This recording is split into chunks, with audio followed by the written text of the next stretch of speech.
So we claim that first is that mu k is finite for all k compact. This follows immediately because it is the infimum of lambda f's and all these lambda f's are finite. So mu k is finite. Second is that mu is inner regular on open sets.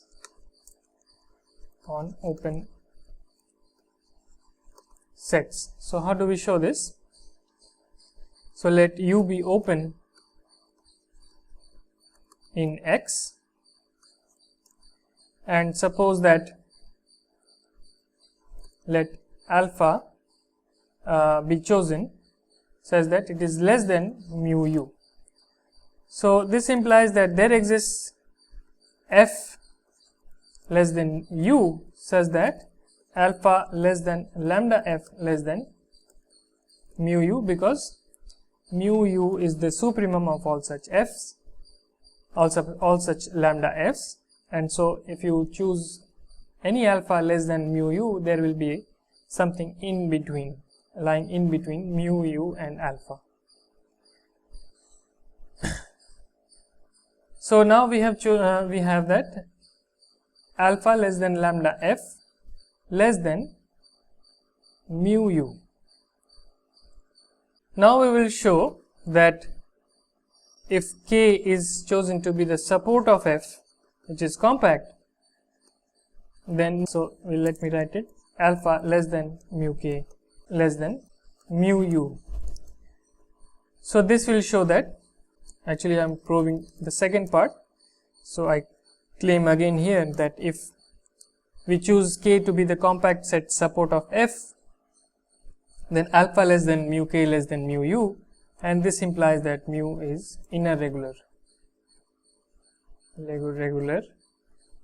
for u, right? So why should this be true? So if G is a continuous function with compact support such that k is less than G, then lambda f is less than or equal to lambda G, because f is 0 outside of k and G is 1 on k, and f takes the maximum value 1. So this means that lambda f is less than or equal to lambda G. So since alpha is less than lambda f is less than mu u, this implies that alpha is less than mu k is less than mu u by taking infimum over k less than G on the right hand side. So we showed that mu is inner regular on open sets. Now we come to the last claim, which was that lambda f is actually given by the integral of f with respect to this d mu lambda. So of course our mu lambda is the mu that we wrote, and to show this we note that it suffices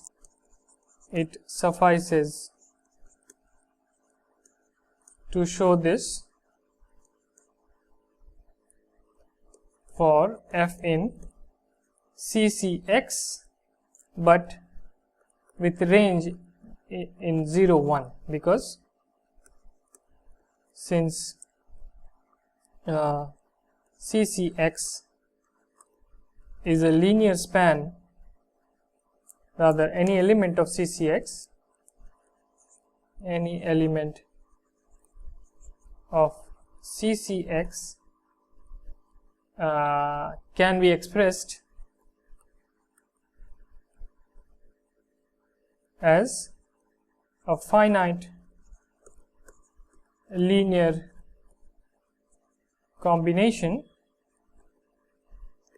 so with complex coefficients complex coefficients of elements in CCX01. Because F is compactly supported and continuous, it has a minimum and a maximum, and so we can partition the range into various pieces of size 1, and then we can simply write any element of CCX as a finite linear combination of elements in CCX with range in 0, 1. So let us take a function, take a function f which is continuous, compactly supported with values in the interval 0, 1. So we denote K0 to be the support of f, which is compact. Now we will define a sequence of compact sets Kj, j equal to 1 to n for each n in n, and we will define and also a sequence of functions fj, which will be again in C0x01. So this is again a sequence j equal to 1 to n, and such that we will have 1 over n sum j equal to 1 to n mu of kj is less than equal to integral fj d mu over x, which is less than or equal to 1 over n j equal to 0 to n minus 1 mu of kj minus 1. And similarly we will have the same inequality for lambda of fj, mu kj less than or equal to lambda of fj, and this is less than or equal to j equal to 0 to n minus 1 mu of kj minus 1. And this sequence of functions fj j equal to 1 to n will satisfy, so there is no summation here, no summation yet. So these are the inequalities that we have, and these fj's will satisfy that f, the function f that we started out with, is the sum of all these fj, and so this would imply that 1 over n, if you sum these inequalities, so this is for each j, in 1, 2 up to n. So if you sum all these inequalities, all these are non-negative numbers, so you can sum all these inequalities and you will get on the left hand side sum of mu kj j equal to 1 to n, and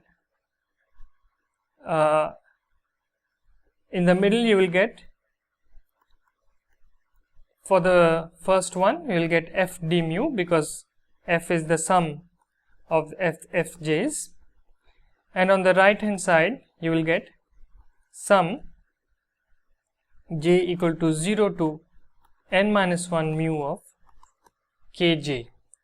And similarly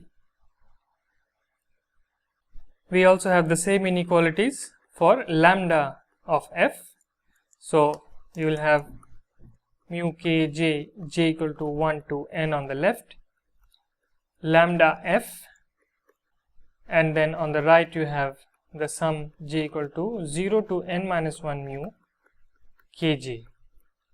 So this implies that the difference lambda f minus f d mu has absolute value less than or equal to 1 over n mu of k0 minus mu of kn from just by subtracting this inequality with the one for integral f d mu.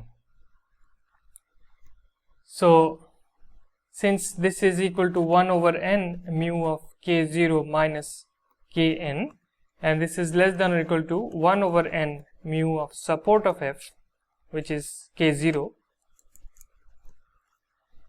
So this part is finite and n is arbitrary, so this goes to 0 as capital N goes to infinity, which implies that these two things are equal.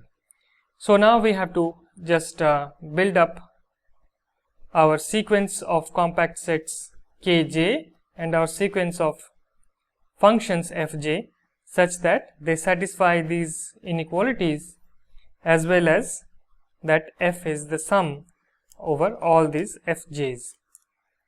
F is the sum over all these fj's. So we will use the following formula. So let kj be the set of points in x such that fx is greater than or equal to j over n for each j between 1 to n, and fj is equal to the minimum of the maximum of f minus j minus 1 over n comma 0. You take the maximum of these two things and the minimum of this value and 1 over n. So one has to check that. So this is an exercise. Check that f equals sum over fj, j equal to 1 to n. So let's see what these fj's look like. So let us suppose that x is our real line, and we have a nice function, bell shaped function with compact support given by the interval a to b, and the height is exactly equal to 1. So let's see what we have done.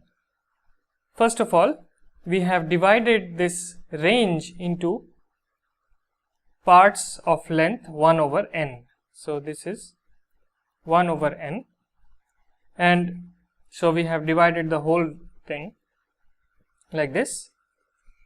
So each has width or height 1 over n.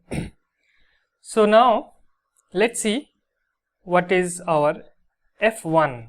So j equal to 1, for j equal to 1, f1 is the minimum of the maximum of f minus j minus 1 over n, so it's 0, comma 1 over n, 1 over n.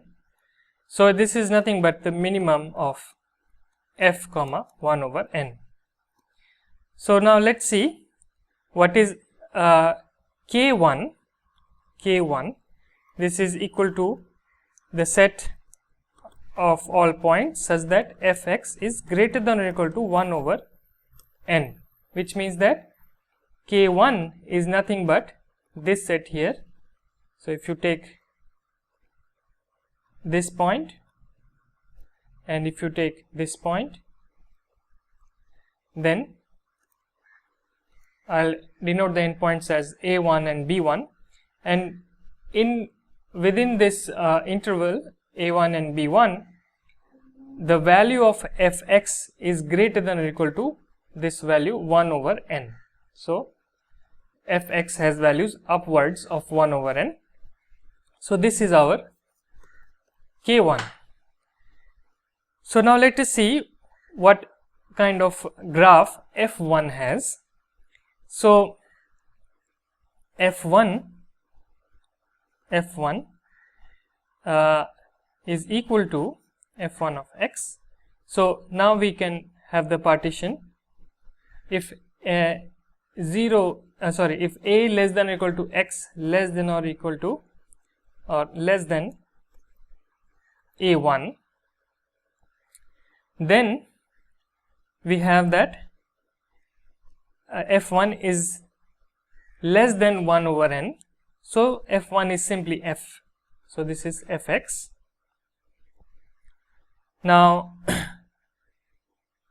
if a1 less than or equal to x less than or equal to b1, then it will have, so in this region it is having this part in the graph, but in the interval a1 to b1 it is going to be constant, because we are taking the minimum of f and 1 by n, and on k1 the value of f is greater than 1 by n. So within k1 it's going to be constant. It takes the constant value 1 over n, and then again, so let me write it here, is 1 over n, and again if b1 less than x less than or equal to b, then again it is f of x. So this part of the graph is also part of f1. So this is f1. Now let us look at what kind of graph f2 has. It will be having a similar kind of graph. So now let us take j equal to 2, and we have f2 is the minimum. Now the maximum value of f minus 1 by n comma 0, and the minimum value of this value and 1 by n, and we have k2 is the set of all points such that fx is greater than or equal to 2 by n. So let us see what kind of set we get for k2. So this height is 2 by n, and so for k2 we will get this interval a2 b2, and this is k2. And now f2, if we take f2 x, then between 0 less than or equal to x less than or equal to a1, what do we get?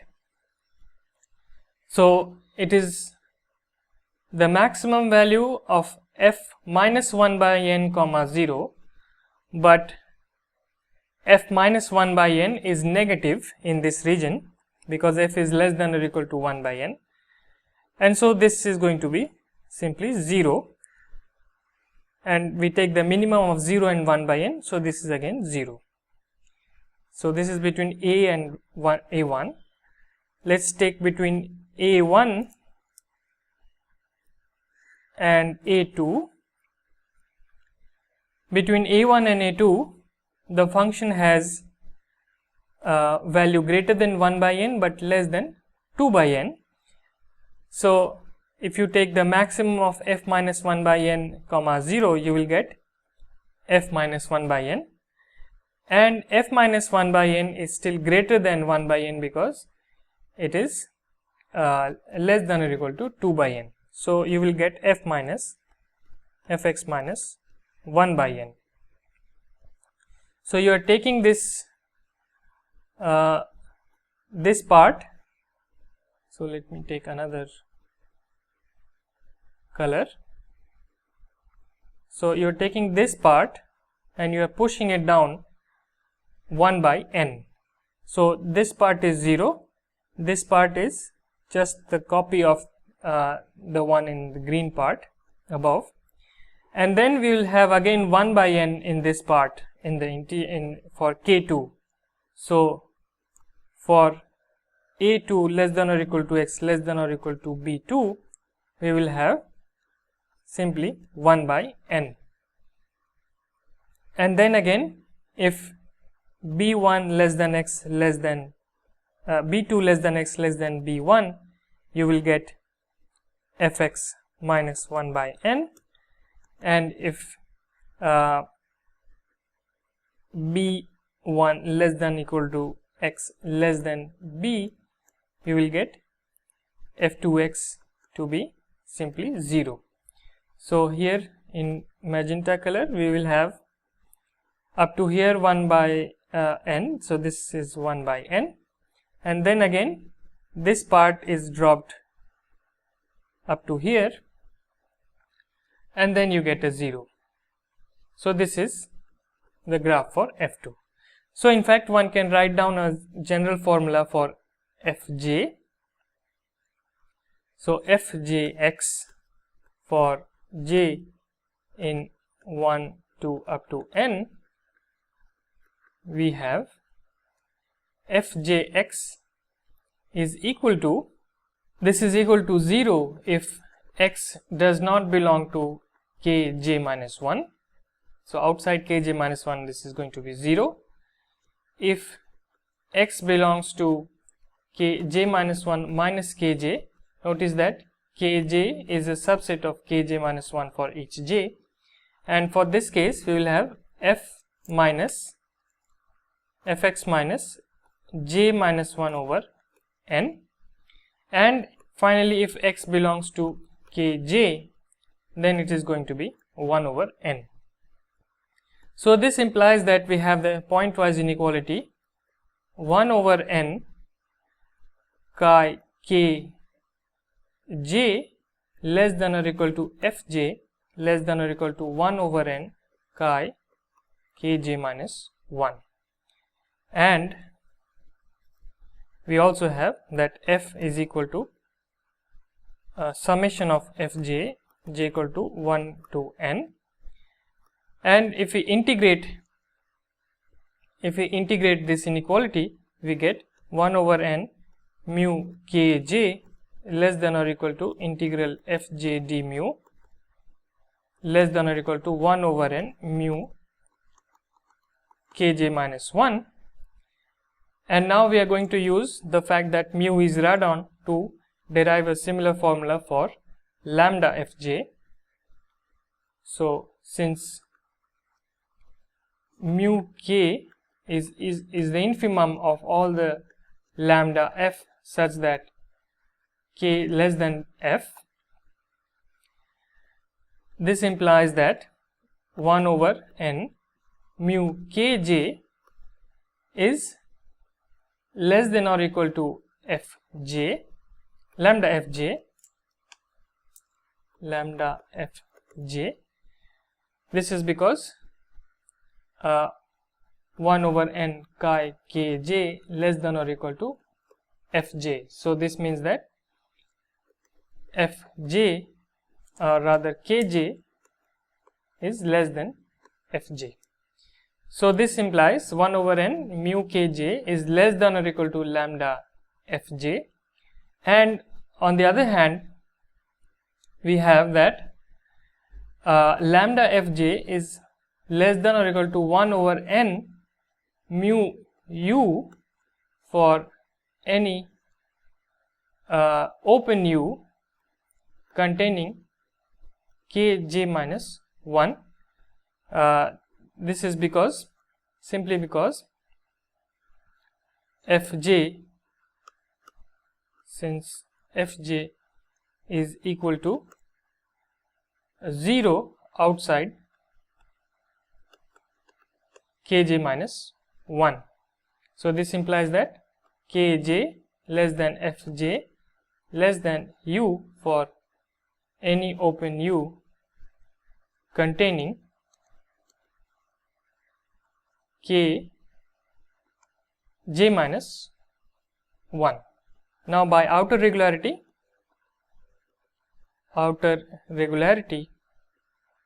so this was property 2 that we proved before, property 2, and now by outer regularity we can approximate mu k j minus 1 with respect to the open sets, and so we can take the infimum on the right hand side. So we get 1 over n k mu kj is less than or equal to lambda fj is less than or equal to 1 over n mu kj minus 1, and this is what we wanted to show in order to derive our result. So let's go back to these two results.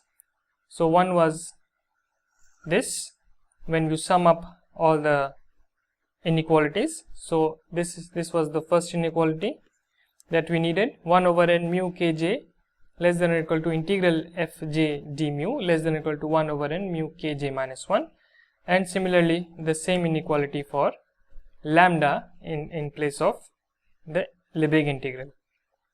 And now you sum it up and then you derive that lambda f minus integral f d mu is less than or equal to 1 over n mu k naught, which goes to 0 as n goes to infinity.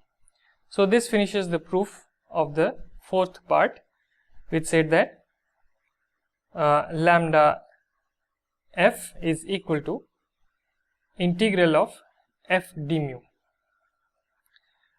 Now we have to show one more thing, which is uniqueness. So suppose that mu prime is another radon measure on X such that lambda f is equal to integral x f d mu prime for all f in CCX. But then we have, so it suffices to show that mu prime equals mu, it suffices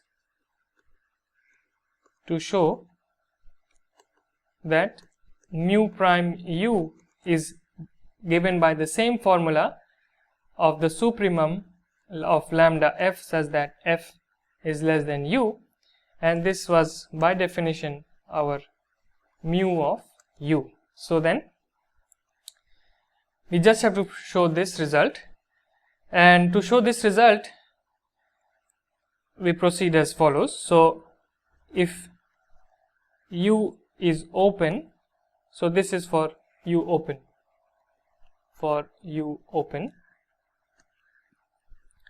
if u is open and k a subset of u, a compact subset, and I am going to use the inner regularity of mu prime because it is a radon measure, inner regularity for open sets. So now by Urysohn's lemma,